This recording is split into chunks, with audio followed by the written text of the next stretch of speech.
Rupert Uloth picks out his favourite things about a place which he calls a county of perfection and fantasy. Prince Charles, a resident of Gloucestershire when at Highgrove, was asked during Country Life's recent 120th anniversary party what makes it so special the villages, was his unequivocal reply. Anyone who has gazed on the rounded yew trees in the churchyard at Painswick, been beguiled by the twisting streets of Naunton above winding up from the bowl beside the river Windrush, or walked along Bibury's famous Arlington Row, would find it hard to disagree. Amazing. The royal connection. Highgrove is home to the Prince of Wales, Gatcombe is the Princess Royal's home, and many more of the great and the good make Gloucestershire the home. Indeed, so keen are they to get back there that they have sometimes been caught speeding on the M4 in the haste to return. Not all the royals have had such good times in Gloucestershire, however. Edward II's death, believed to be a most unpleasant murder, took place at Berkeley Castle in 1327. Bargain hunting at Tetbury. From the colonnaded marketplace to the lovely antique shops, it's a lovely place to shop. The Literature Festival, founded in the late 1940s, the Cheltenham Literature Festival was the first of its kind. Its model has been copied everywhere. Badminton. The Badminton Horse Trials, held on the Duke of Beaufort's estate since it was started in 1949, is the world's foremost such event and regularly draws crowds in excess of 200,000. Local families jealously guard their almost inherited right to judge one of the awesome cross-country obstacles, rustic works of art that have set the template for Olympic courses the world over.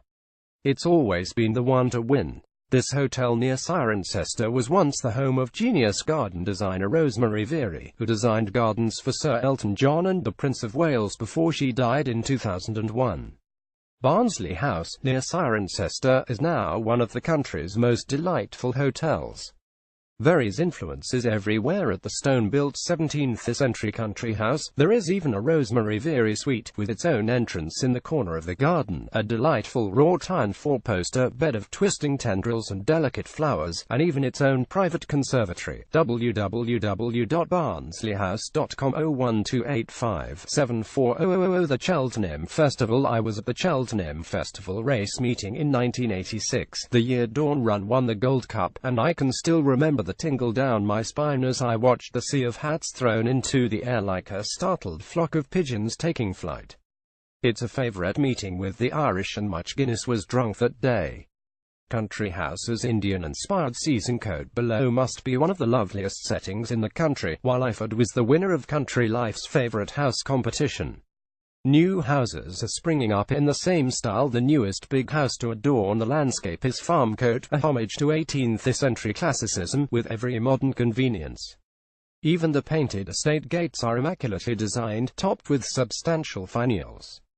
Fig 6. The house with its bow. The radiating conservatory, a harlequinade, terminates in an octagonal pavilion. Dry stone walls. There are 4,000 miles of them in the Cotswolds. AONB. The Slad Valley. Laurie Lee's cider with Rosie was inspired by his upbringing in the Slad Valley. Lee was born in 1914. Over a century later, Gloucestershire is still weaving its spell.